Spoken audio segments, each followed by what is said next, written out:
Oh, yes. Oh, nope, that's no good. Oh, hang on. Oh, then, there we go. Hey, Paul, Derek here. So, I'm just waiting to go to work right now. I'm going hang on. Oh, technical difficulties. Ooh, is this gonna work?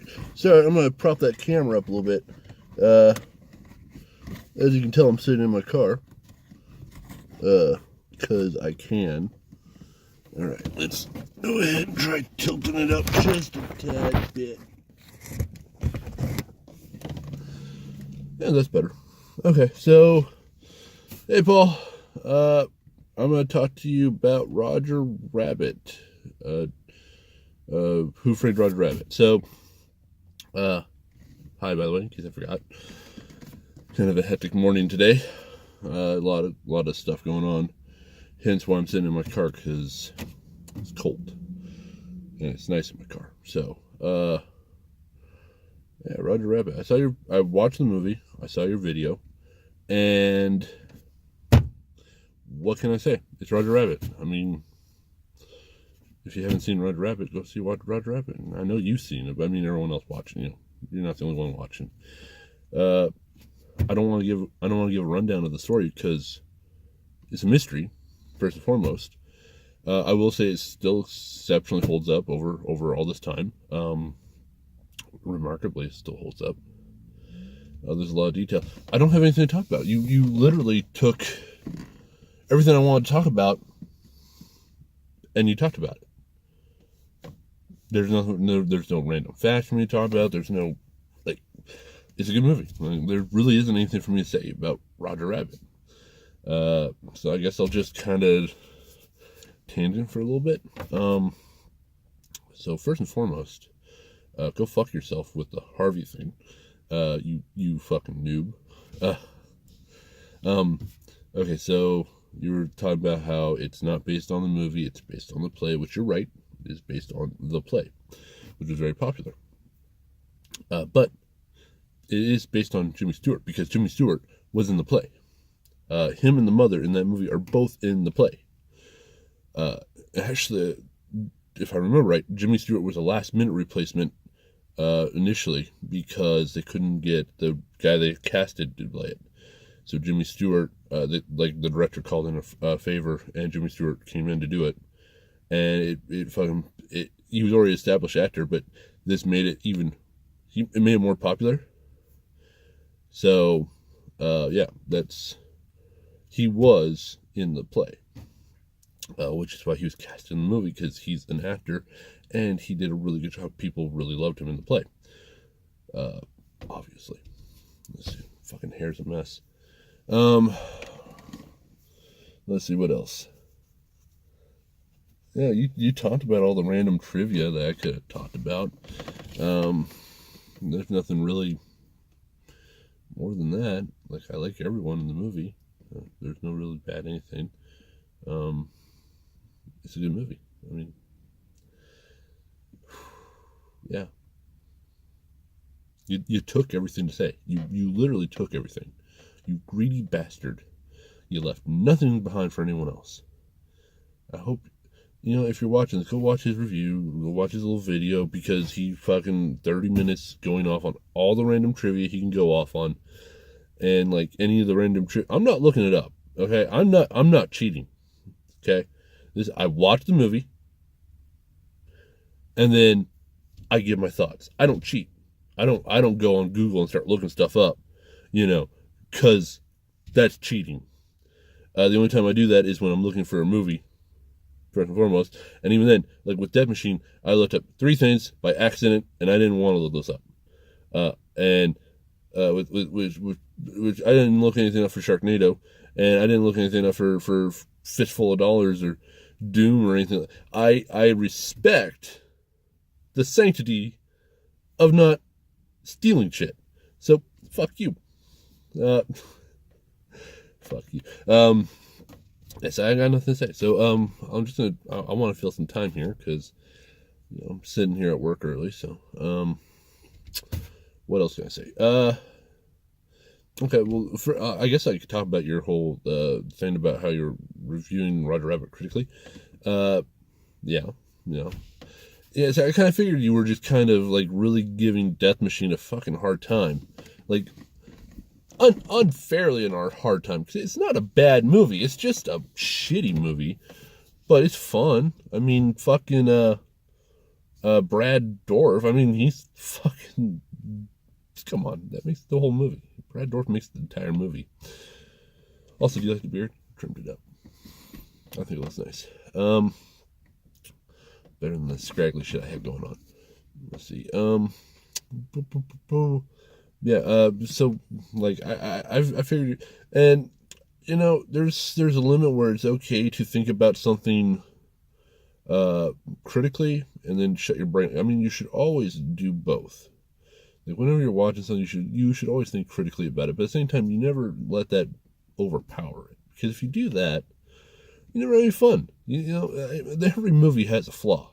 Every movie has a flaw. Even Roger Rabbit has a flaw. There's a few. I mean, there's not many because it's one of those films that's actually done really well, and there's a lot of love was put into it. But you could probably point out some flaws here and there. I don't want to at the moment because I sat down, I watched the movie. I was like, okay, I'm gonna watch Roger Rabbit. And be fair and honest, I think my attention was split between Roger Rabbit and everything else going on in my life.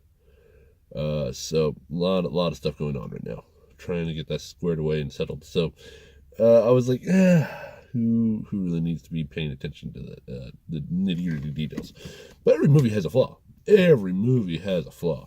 I mean, Roger Rabbit is a watered-down version of the original book, which, you know, was about slaves, you know, African American slavery, in essence.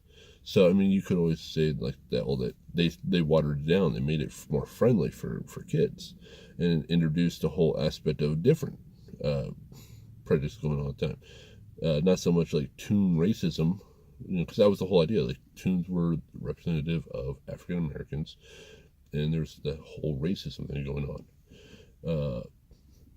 You could say that, but I don't want to because I never read the book 100%.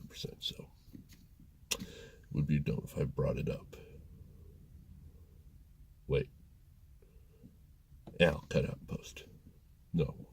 Anyway, so yeah, you just gotta look at every movie fairly and objectively, but at the same time, you gotta shut your brain off a little bit too.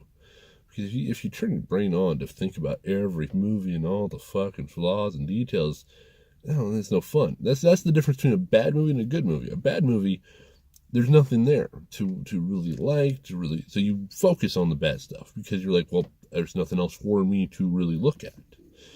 Whereas a good movie, you can turn your brain off, you can watch it 10, 20, 30, 100,000 times, and, you know, never notice a problem until like, whoa, you know. That shit happen. Like in Star Wars, one of the very examples. There's a scene where the stormtrooper hits his head going in A New Hope. You know, you don't notice it because you're having fun with the movie, so you're not. But if the movie was really boring or really bad or just really stupid and it wasn't entertaining or the acting was bad, you would notice it. You would notice it in an instant, and you'd be like, "Fucking what? They didn't want to fucking take another take? Oh, they just thought that was a good take, huh? Oh, fuck." You can't look at every movie as if it's bad. You have to walk into every movie and at least give it a shot.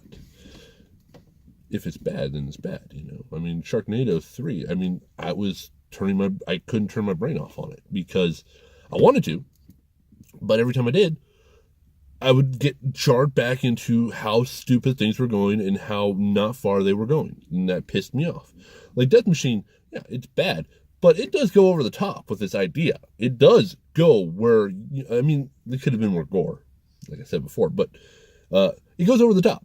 It does what I wanted a bad movie to do, like just be a bad movie, to have some really weird acting, some really weird dialogue, some really weird special effects. Although the special effects are really good, but you know, stuff like that. So Red Rabbit, you could feasibly say, yeah, there's some problems here, and you could actually point them out. But it's a good movie, so you don't do that. You know, you don't look at it that way. That's why like Roger Ebert and Siskel and all that, and like all these reviewers, whenever they're like talking about a movie, I always I listen to what they say and I go, okay, cool, and then I go ahead and I just ignore it because most of the time they're paid to do that. They do have to think critically. They shouldn't, but they do. So you gotta give them. Getting a little cold in here. I would turn on the gas, but that don't fucking work none. Gotta love it. Let's see what else. There's not really much to say about it. Again, it's Rodger Rabbit. It's funny. Bob Hoskins is awesome. The animation is on point. Doc Brown is awesome. Can't think of his name for the life of me at the moment, so it's Doc Brown. It's all good. I guess I will say the one thing I do miss is that my copy on Amazon, I don't think I looked for it, but I know that a lot of copies removed the quote unquote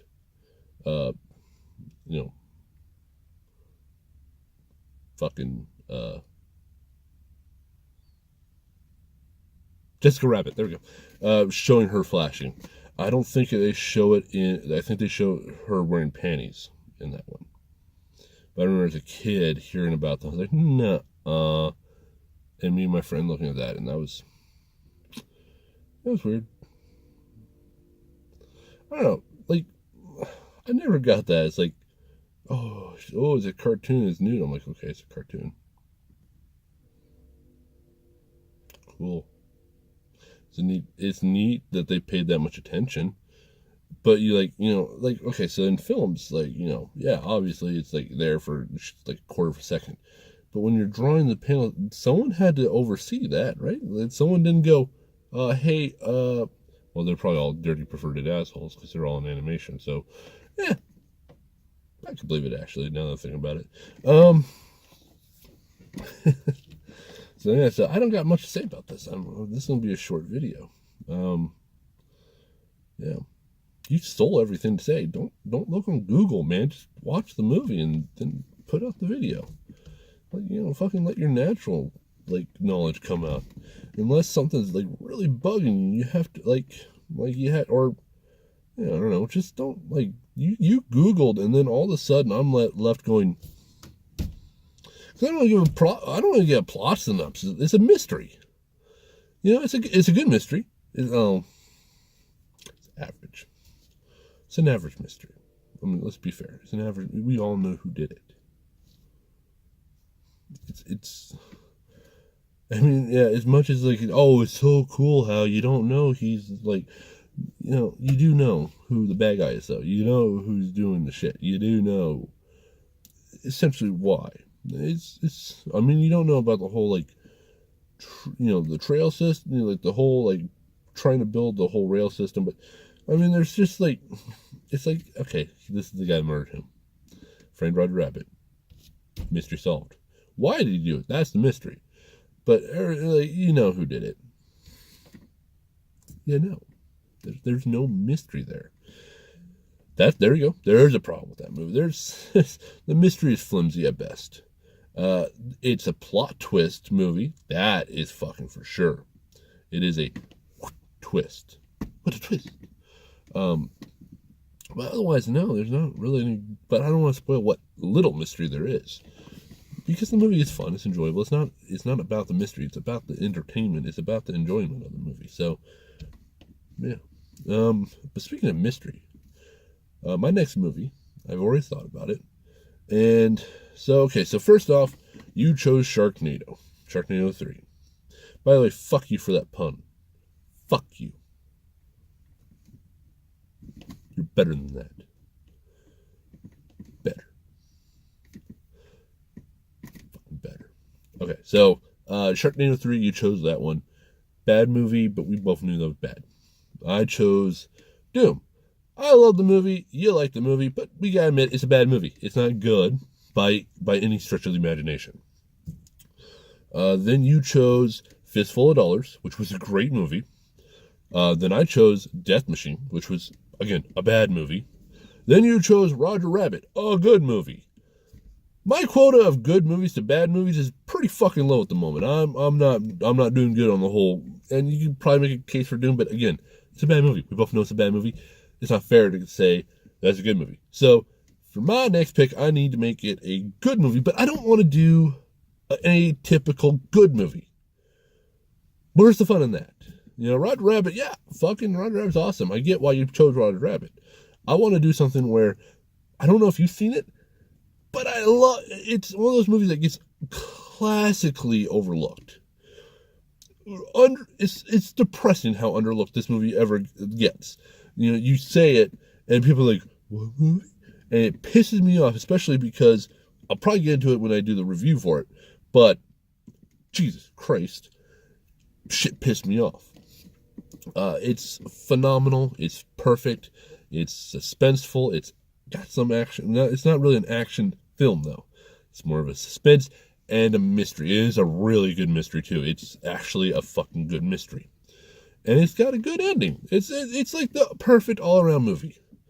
You're watching, you're trying to figure it out. It feels surreal. It feels weird. It feels fucking strange. And it's just the perfect movie. And so next time we'll be talking about Dark City. In fact, I might even just review it here in a little bit because I already watched it. I need to watch something today. So I might just review it here in a little bit because it's a good movie. And I really want to talk about it. So until next time, deuces.